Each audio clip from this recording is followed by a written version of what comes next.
Greetings, everyone. Welcome back to Canadian Meets the South. This is episode 3. Today I'll be reviewing Jefferson Davis's The Rise and Fall of the Confederate Government, Volume 1. I listened to the book on Librivox. It was split up into 2 sections, volumes 1A and 1B. And the next podcast will be on volume 2. It'll be a while because it takes a while to finish these audiobooks. But I'll share my thoughts on what I learned so far from volume 1. So Jefferson Davis goes into detail a lot, not just about the rise of the Confederate government, but also the nature of the Union. At the beginning of the book, Volume 1A,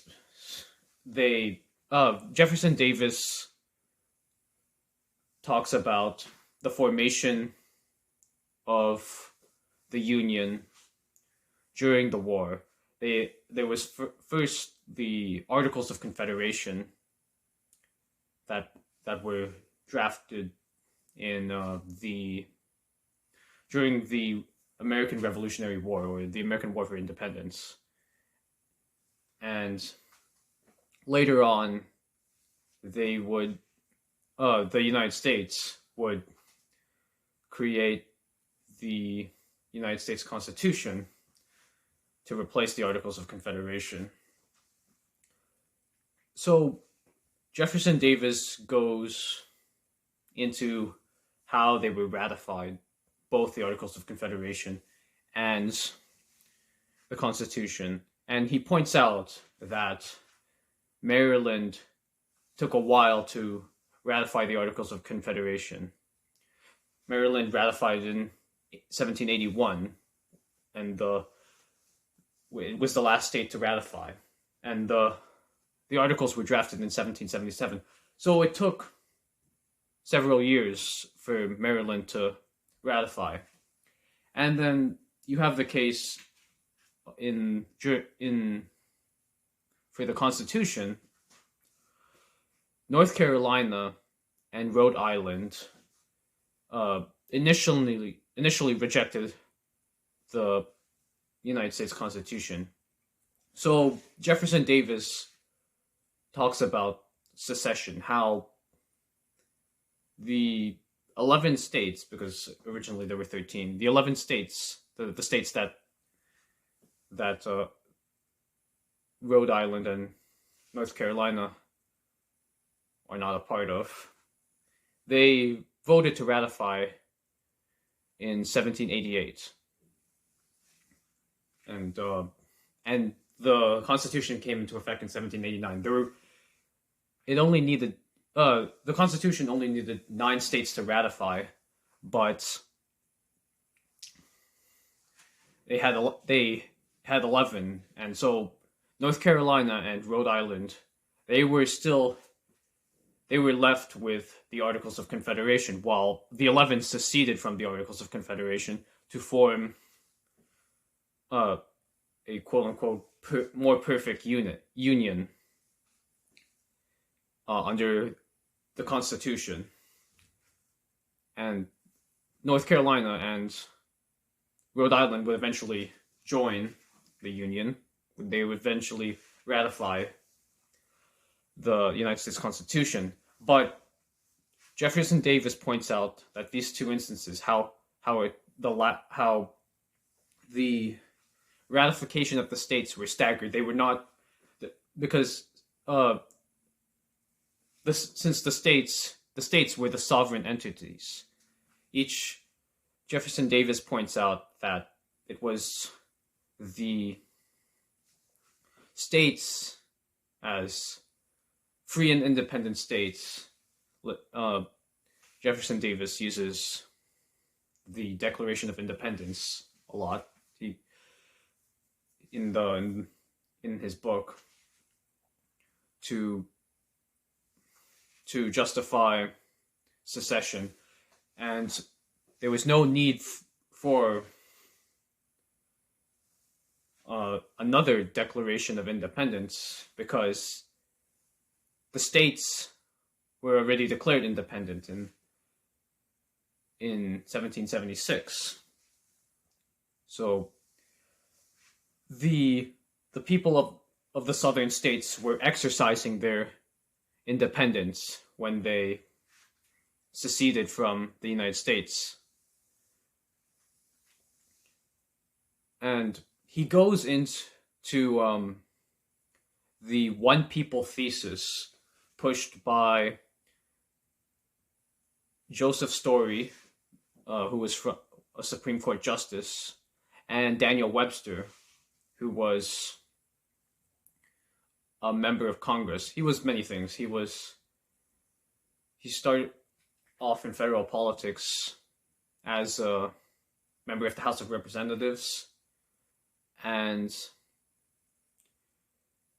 later as a senator, with some time as Secretary of State under William Henry Harrison, John Tyler, and Millard Fillmore. So these two men, there was another man I forgot, who also pushed the one people thesis, that the United States is one people, composed of one people. And Jefferson Davis uses the fact that the states ratified the Articles of Confederation and the United States Constitution separately. And also,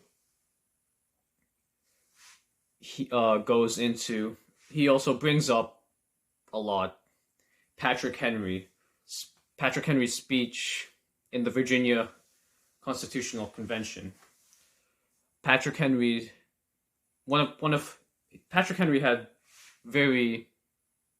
had several speeches. He was one of the main opponents of the Constitution, and his speech, "We the People" or "We the States," was an important one, because he refers to the preamble of the United States Constitution, how it starts with "We the People," and he uses this as evidence of to show that the United States Constitution would create a consolidated republic rather than a confederated one. And James Madison's reply to this was, "We the people" refers to the people of the sovereign states. The states are sovereign, but it's really not the governments of the states. It's the people of each of the states are sovereigns. And he also Jefferson Davis also brings up why secession is unconstitutional. Is constitutional. The two reasons are it's a voluntary union, as he goes into the origins of the union, as well as the 10th Amendment, which states that all powers that are not granted to the federal government are reserved to the states or to the people. And so this is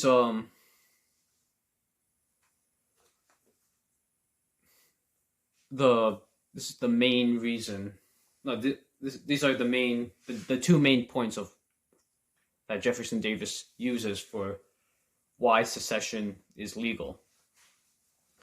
Now, he talks about the sectional strife in the Union, and he actually doesn't bring up 1794 about how Oliver Ellsworth and Rufus King, Northerners, had confronted John Taylor of Caroline from Virginia about secession, because that was the first time that there was talk of secession, but he would go his main, but he does give a good point about how the Northerners were the first ones who agitated for secession, and he doesn't go into all of the different events, but he does go into the purchase of Louisiana in 1803, and later the creation of the state of Louisiana. During both of these events, the Northerners were threatening secession. But there were other events. There was John Adams losing the election in 1800, but it wasn't clear who would be president. Either Thomas Jefferson or Aaron Burr, because they had tied in the Electoral College. And 1801, when Thomas Jefferson was a Virginian, Aaron Burr was from New York. Thomas Jefferson beats Aaron Burr in the House of Representatives to become president. They also, the Northerners also threatened secession over this. Well, they talked about it. And there's 1807, when Thomas Jefferson signs the embargo law, and this really hurt the New England states, their economies anyway. And then there was the War of 1812. The New Englanders were also threatening secession. And later on, which is way past the founding, there was the admission of Texas in 1845 to the Union. And Jefferson Davis names a few significant people Northerners who threatened secession multiple times. One of these guys was Timothy Pickering, who had served as Secretary of State and War under John Adams, and also Secretary of State or War under George Washington. Timothy Pickering was from New England, and he was one of the cabinet members that John Adams inherited from George Washington, but fired because John Adams thought that he was loyal to Alexander Hamilton. He inherited most of the men that John Adams inherited. He fired because he thought they were loyal to Alexander Hamilton.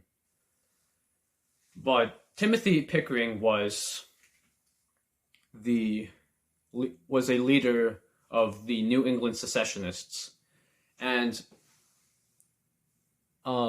his political career essentially ended after the Hartford Convention, in which took place in Hartford, Connecticut. In which the New England states were convened together, and they were going to decide whether or not to secede. And because of this, the Federalist Party, which its base was in the North, because when it came out that they were talking about secession, the Federalist Party was doomed to die. But what is the sectional strife all about?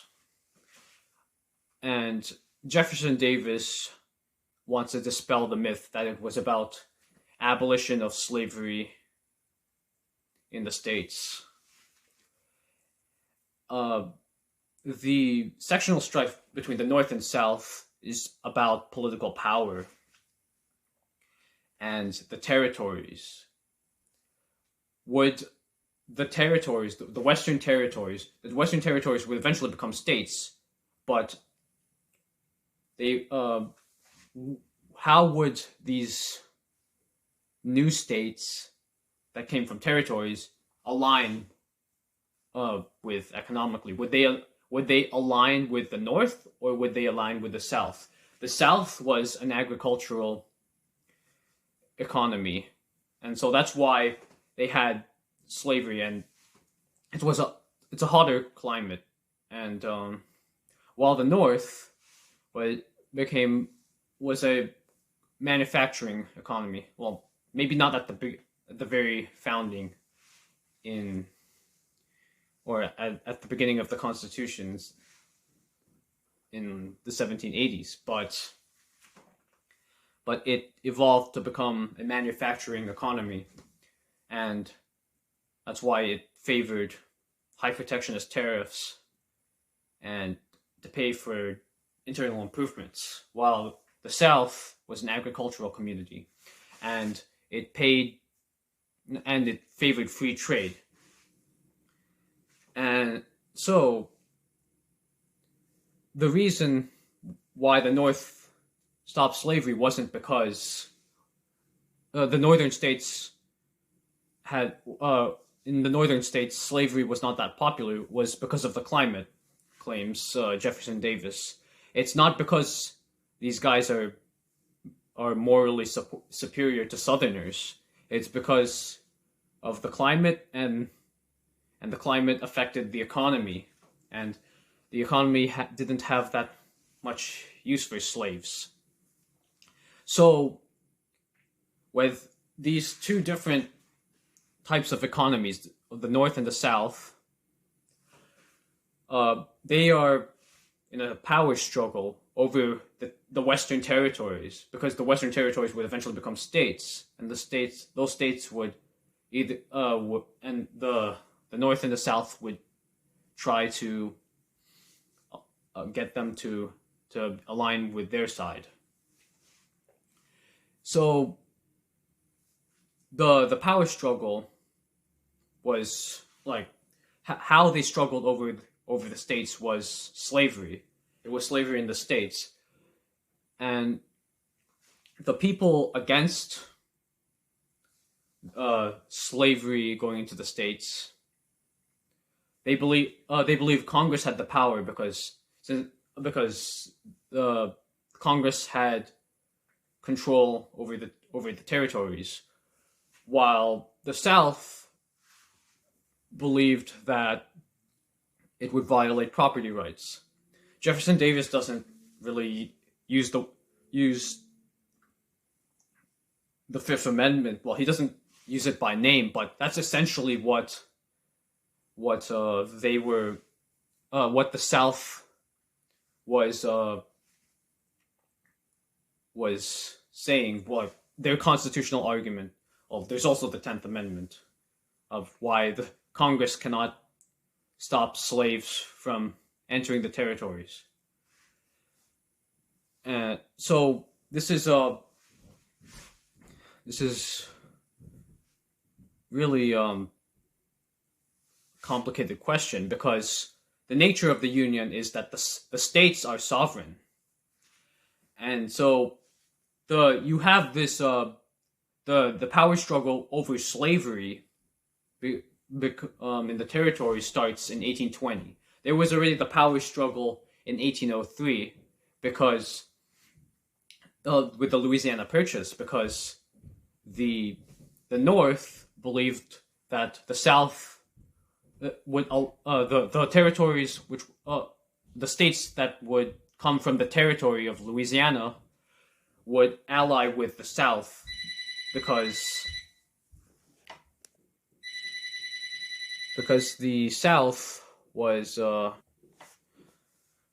the South was an agricultural economy, and they believed that the territory of Louisiana, which was a lot of which was farmland, would ally with the South and with the agricultural South economically, and the states from that would be formed from the Louisiana Territory would vote in a bloc with the southern states.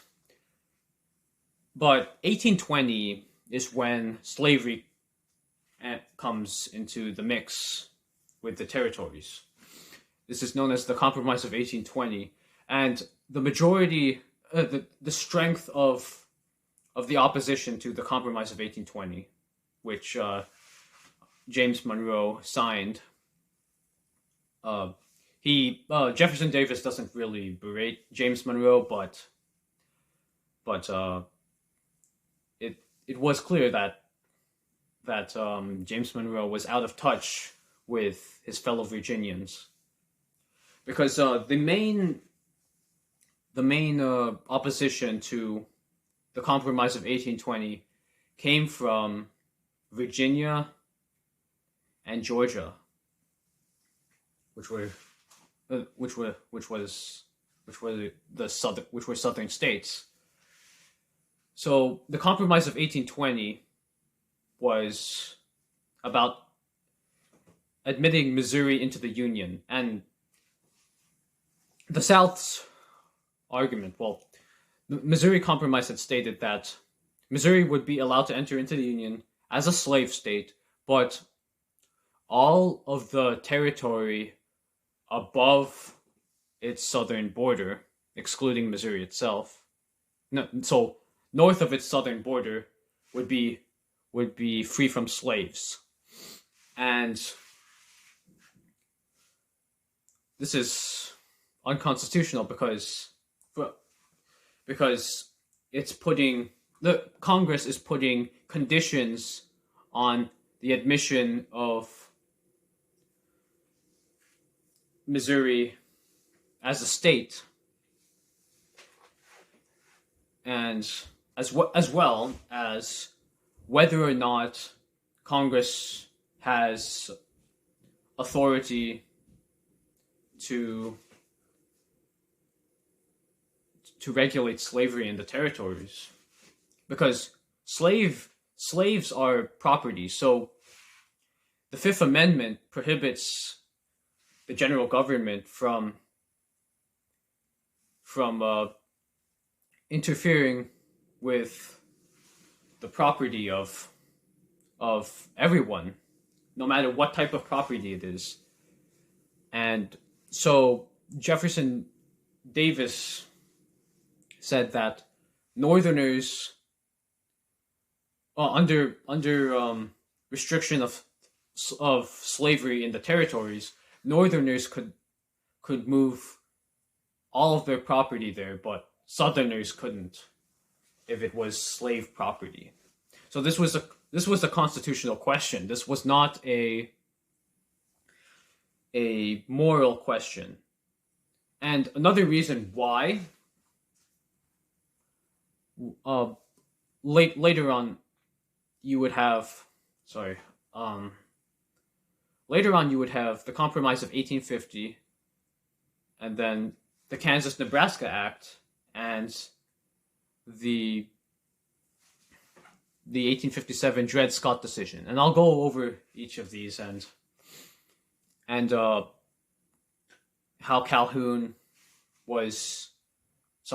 Jefferson Davis was with and his views on each of these opinions. Now, I mentioned Calhoun. He deeply admired John C. Calhoun. But I'll talk about Davis and Calhoun later. In the Compromise of 1850, you would have another set of ideas, another compromise when it comes to slavery of the territories. In 1848, Zachary Taylor was elected as president.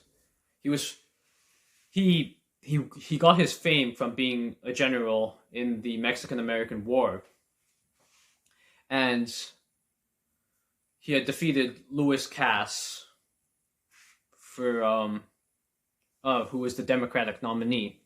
Jefferson Davis talks about his admiration for Zachary Taylor. Jefferson Davis was actually married to Zachary Taylor's daughter for a short bit until his daughter died.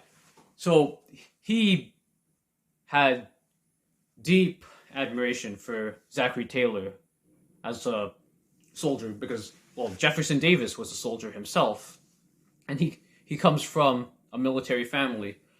His father had fought in the American Revolutionary War, and his older brothers, had fought in the War of 1812. So, the military was in Jefferson Davis's blood, and he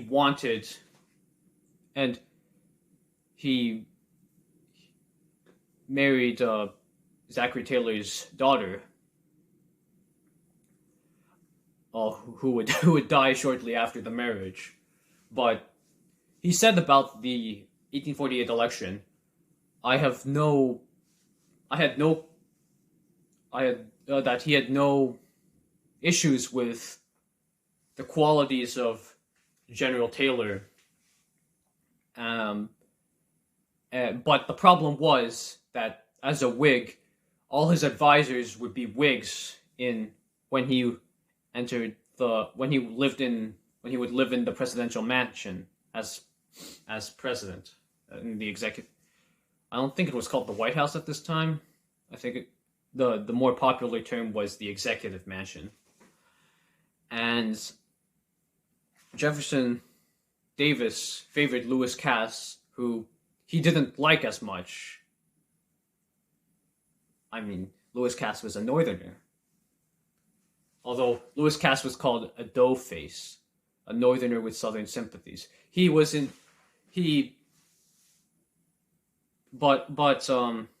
Northerner nonetheless, and this is why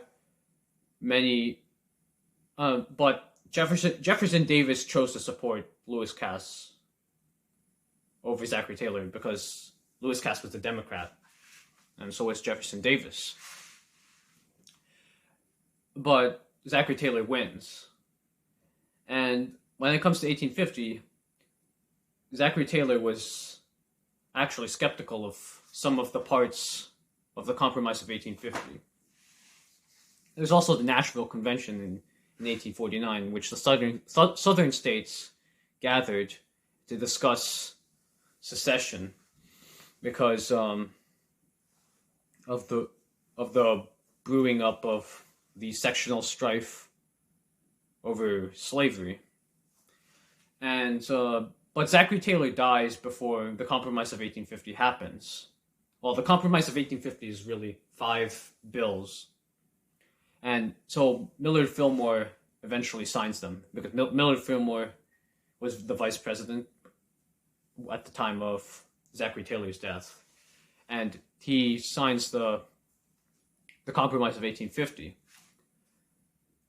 And but Calhoun was against the Compromise of 1850 because, well, quite simply, he's a states' rights man, and he believes only the states have the power to regulate slavery. And this was, as the Compromise of 1850 went through Congress,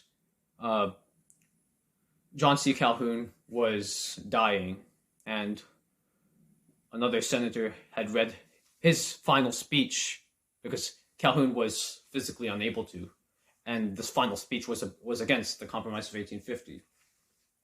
So there's that compromise, which added more restrictions to slavery in the territories. Then there's 1854, the Kansas-Nebraska Act, which admits Kansas and Nebraska, and this would later result in bleeding Kansas, because I don't remember all the details, but it was basically a civil war in Kansas between pro and anti-slavery factions, and because these pro and anti-slavery factions, both of them had immigrants from other states to populate the state, and the Kansas-Nebraska Act, which Franklin Pierce was hesitant to sign. Now, see, I should have mentioned 1852, because Franklin Pierce becomes president to replace Millard Fillmore, and Jefferson Davis was recruited to become the Secretary of War, and Jefferson Davis talks about this is the only time in which the entire administration has all of the same cabinet ministers for all 4 years, for the entire term. And that's true up to this day. And Jefferson Davis talked about there's a little bit of brotherhood between the cabinet ministers. But 1854, Franklin Pierce signs, but this overturns the Missouri Compromise and allows Kansas to become a slave state. I'm embarrassing myself because I don't know that much about the Kansas-Nebraska Act, but this is one of the because of bleeding Kansas. In the 1856 Democratic Convention, you would see Buchanan defeat Pierce. So, what is so important about the Kansas-Nebraska Act? It is the doctrine of popular sovereignty, or as Jefferson Davis and its opponents in the South would call squatter sovereignty, because what popular sovereignty was espoused by Senator Stephen Douglas from Illinois, a Northern Democrat. Stephen Douglas was fine with territorial legislatures voting up or down the existence of slavery in the territories, and constitutionally, the Southern Democrats did not like this. Stephen Douglas was the main drafter of the Kansas-Nebraska Act, but Jefferson Davis and other Southern Democrats, they disagreed with this. They called it unconstitutional because only the states have that power. Congress does not have that power, and Congress is not sovereign, and neither are the states neither are the territorial legislatures. It is only the states that are the sovereigns that can make this decision. So the Southern Democrats the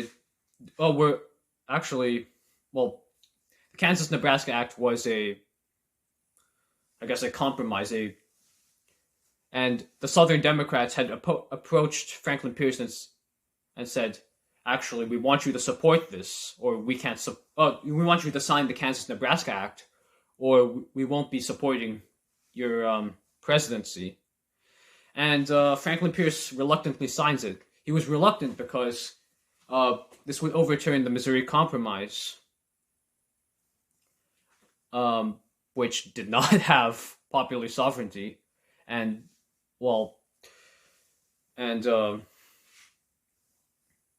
but Franklin Pierce pays for this because in the 1856 Democratic Convention, anyways, because I don't think if he hadn't signed the Kansas-Nebraska Act, I don't know if he even wins the election. Wins the nomination in 56 either, because the Democratic Southerners were asking him to sign it, because it was at least in a step in the direction of the pro-slavery direction. But 56, so Lewis Cass, Stephen Douglas, and Franklin Pierce, Lewis Cass was in the Senate at this time. They were all stained with the blood of Kansas, Nebraska, and so in 1852 they were all contenders for the Democratic nomination. Franklin Pierce wins. And Buchanan was the runner-up in 1852, and during Pierce's administration, Buchanan was I think a minister to England or to Russia, so he wasn't involved in Kansas, Nebraska. So he wins 56 and he wins the Democratic nomination in 1856, and then in the general election he wins, but and he replaces the entire cabinet of Franklin Pierce. He didn't want a single member of Franklin Pierce's cabinet. And during this time, like in 1857, you can say as a president-elect, he colluded with Chief Justice Roger Taney in the Dred Scott decision, which Dred Scott was, a black man a former slave who was suing for his freedom because he escaped to, I think, a free territory. I might be wrong about this, but the Dred Scott decision establishes that black people that Dred Scott couldn't sue for his freedom because black people cannot be citizens, even though this is false, because there were blacks voting in the early founding period, but more importantly, politically, it rejects the idea of popular sovereignty, and says both Congress and the territories don't have the right to restrict slavery. It is only the states that have the authority to restrict slavery. So this rejects both what the Republicans, the northern Whigs, because after Kansas, Nebraska, the southern Whigs and northern Whigs split apart and would split apart the Whig Party. The southern Whigs, obviously, I don't know too much about the southern Whigs, but they were for Kansas, Nebraska, because what they wanted was, they wanted slavery to be allowed in the territories, but they supported Kansas, Nebraska because they were afraid that the slave states would become a minority if slavery was altogether forbidden in the territories. So it was at least moving in the direction of the slave power. But northern Whigs were, of course, against it, and were against the Kansas-Nebraska Act, and so the Democrats, the Whigs split, and then there was also, some split among the Democrats, but not among northern Democrats. Some were in favor of Kansas, Nebraska, others were against. But it was not enough to destroy the party. There were enough northern Democrats who sided with southern Democrats on Kansas, Nebraska, on the pro-slavery side. But 1857, James Buchanan thinks this settles the issue of slavery altogether. Only the southern states, only the states have the authority to regulate slavery. So 1860 comes around, and Jefferson Davis talks about each of the four parties. There was the Constitutional Union Party by John Bell. It was supposed to attract Southern Whigs. There was the Republican Party, which, the Republican Party was founded in 1854, and it had lost to its candidate John C. Fremont had lost in 56 to James Buchanan. But the Republican Party was now had Abraham Lincoln as the presidential nominee. Then there were the Democrats, and Jefferson Davis goes into the split with the Democrat Party. The only reason why Abraham Lincoln wins is because they split. Why do they split? Because the Northerners wanted Stephen Douglas, who was still advocating for popular sovereignty, which went against Dred Scott, and to Southerners because Stephen Douglas was going against what the Supreme Court had said. Southerners were saying this is unconstitutional. We need to reject popular sovereignty altogether. So they nominated James Buchanan's vice president, John Breckinridge from Kentucky, who, interestingly enough, was the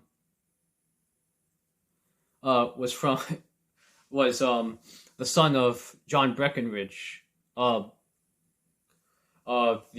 Attorney General during Thomas Jefferson's second term as president.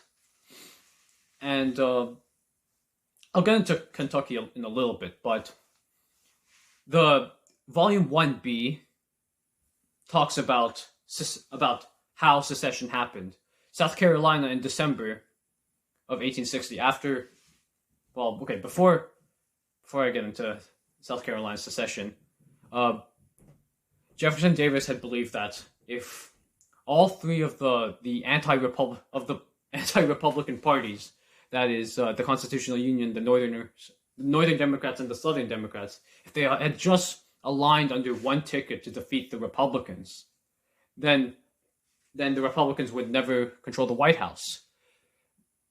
The problem is, and he was sure that John Bell and John Breckinridge would do this, would be willing to step aside to be a united front against the Republicans. The problem was Stephen Douglas. Stephen Douglas had told Jefferson Davis that that if he withdrew from the race, then all his votes would go to Abraham Lincoln and the Republicans, which, looking back at it now, is nonsense, because Stephen Douglas wins one state. He wins one state, and he was afraid that if he went, all his votes would go to the Republicans. Like, if you only win one state, then and when you look back at it, you're like, you must be thinking, oh, that was so dumb. I shouldn't.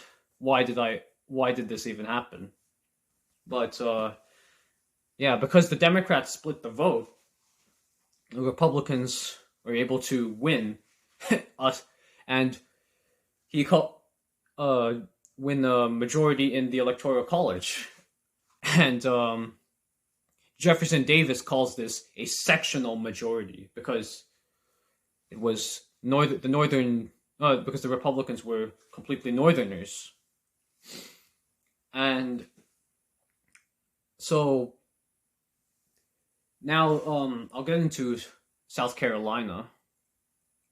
And now South Carolina, when they learned in December that Abraham Lincoln would become president, the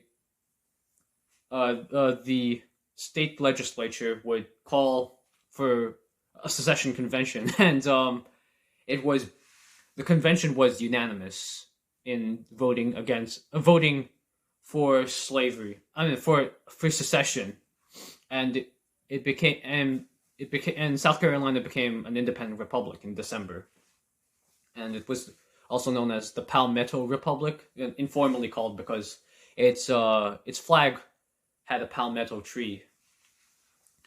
So Jefferson Davis talks about how the other southern states, now after they learned of South Carolina's secession, they were thinking, are we going to join them, or are we going to just let South Carolina live as its own republic and just let them be there? And so there was this debate among the southern states: should we leave or should we go? And there, in the appendix of Volume 1, which is at the end, the appendix is at the end of the volume, Jefferson Davis had some speeches there, including his exchange with Senator Andrew Johnson from Tennessee, who would later become the vice president of Abraham Lincoln and eventually president. And they were both saying we don't want a civil war. That they both did not want a civil war, but Johnson was loyal to the Union, while Jefferson Davis, his state, was wanting to leave. And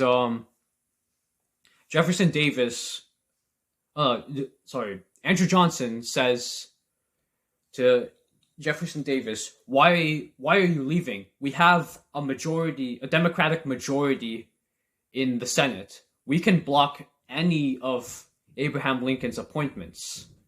We still have a check on presidential power. So why are you even leaving? There's no need for secession. And well, I mean, this position, I mean, the fact that Andrew Johnson remained loyal to the Union, he would eventually be rewarded by becoming Abraham Lincoln's second vice president. But and later he would become president upon Lincoln's assassination. But Jefferson Davis was still against secession.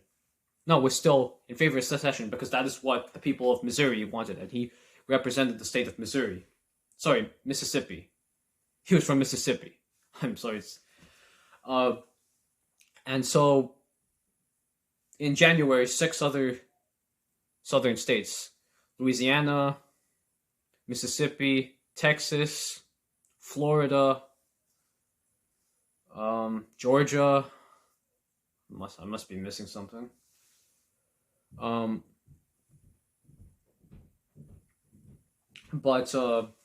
6 other states decide to leave and join South Carolina to become a confederacy. And Jefferson Davis talks about how he was elected as president. Well, they had a provisional constitution and then later a permanent constitution. And what I found interesting in the provisional constitution is that their treason section said talked about how treason would only constitute as making war against the Confederacy or giving aid or comfort to its enemies, and it uses it instead of them, like in the United States Constitution. But in the permanent Constitution of the Confederate States, they would go back to using the plural them. Treason shall only consist of waging war against them or giving their enemies aid and comfort. Or I'm paraphrasing, but I found that interesting.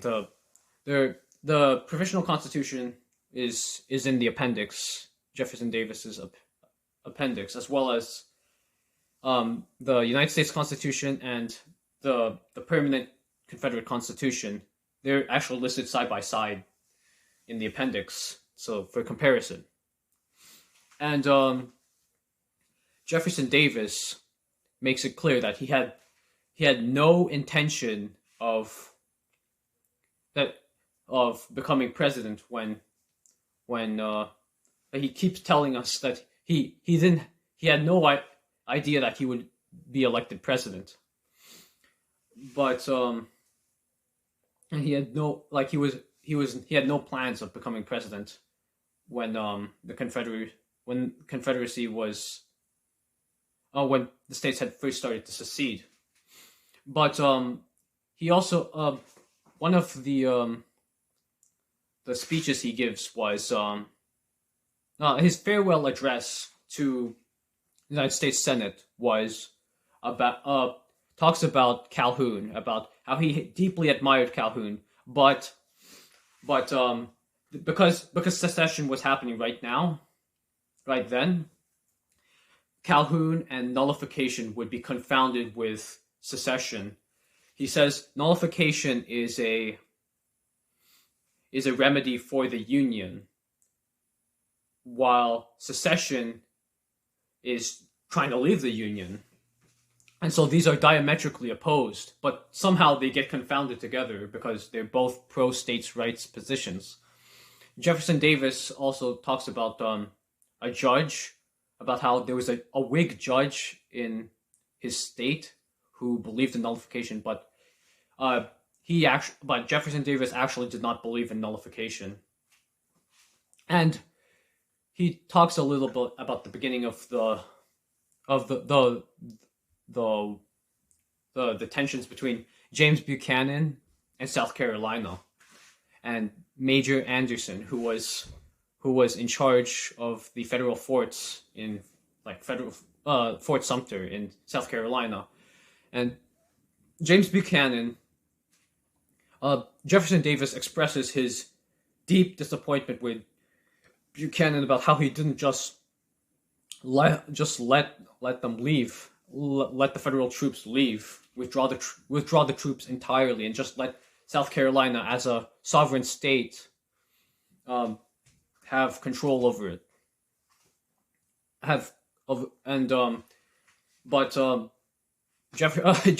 James Buchanan also disappointed Lewis Cass, who was a strong Union man, and Lewis Cass resigns in December because he doesn't fortify, he doesn't send reinforcements to Fort Sumter, so he doesn't please either Davis or Cass,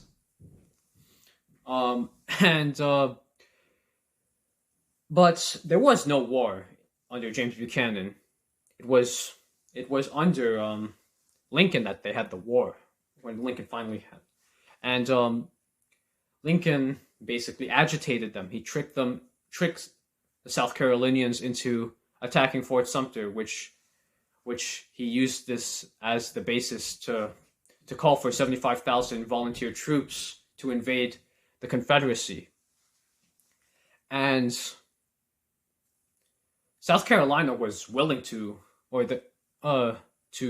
purchase the territories, to purchase the forts from them, but they in Washington D.C., I think Secretary of State William H. Seward was avoiding them, and so they were never able to purchase the territories. James Buchanan had said that he has no power vested in him to recognize a state that had left the Union as a foreign state, and I'd say that James Buchanan believed that secession was illegal, but he would not use. But it was good. I believe, it was good that he did not use military force to coerce them. But his opinion was not that. But the fact that he believed in that it was unconstitutional. He was not pleasing either side, either the pro secessionists, those who believed secession was constitutional, and those who believe it was unconstitutional. He wasn't he wasn't pleasing either side, and he did sign the Corwin Amendment, which would have permanently forbade the United States from ever touching slavery in the states, which Lincoln strongly supported, and you could say that Lincoln's fingerprints were all over the Corwin Amendment, which but there was no war under Buchanan. It was under Lincoln that there was a war, and so it goes into a bit of the Jefferson Davis goes a bit into the details of the war about how Jefferson Davis introduced conscription, and then he said he goes into some really legal details about how he has the power to do conscription and the Constitution to obtain troops from the militia, and that the Constitution does not declare that it has to be volunteer troops. It could be. He said that there's only two ways to get troops in the militia, either volunteer or conscription. And he said because the Constitution doesn't specify that it had to be either. I'd use both, which I guess then I can use conscription. Then I guess that it's constitutional, at least from his point of view, but it's kind of a scumbag move to do that, because in his farewell address, and also the preamble to the Confederate Constitution, we the people of the Confederate States, with each state acting in its own sovereign ability. It's kind of anti-states' rights, and I guess I would predict in Volume 2 that he would find the states opposed to many of his policies, Jefferson Davis's policies. And he talks about the tariff as well, about how the Confederate Constitution explicitly outlaws protective tariffs and only allows certain internal improvements on the harbor, which was the source of sectional conflict, the economics, because the Republicans wanted internal improvements and high tariffs, and they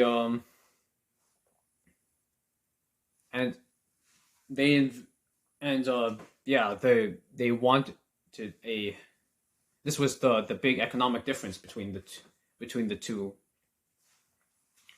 So I've rambled on for about an hour, and it's a really detailed book, just Volume 1. I haven't even read Volume 2 yet, but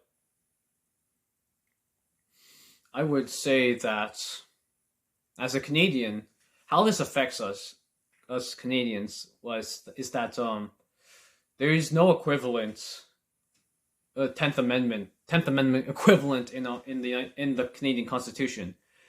The war affected the Civil War, or the war between the states, whatever you want to call it, the war for Southern independence, the war of Northern aggression.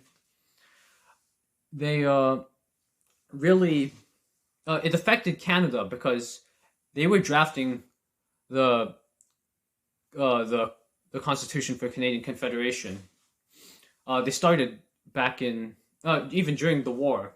Like in 1864, there was the Quebec City Conference, and then later 1867 would be the Charlottetown Conference. But in the end of Section 91, you have basically the federal government has all the powers that are not explicitly delegated, which is basically the opposite of the 10th Amendment.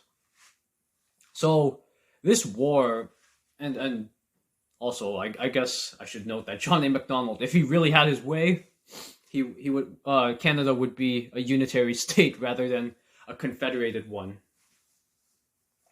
The war deeply affected how our Constitution was written, and although it is a confederated constitution, but it is more centralized there's more power centralized in the federal government in Canada compared to the Constitution of the United States, and of course the Confederate States Constitution. So it's been an hour. I'll make sure to update you guys on Volume 2. But if you're watching this, if you're still watching this, thanks for tuning in. And hopefully by next month or the month after, I'll be able to finish Volume 2.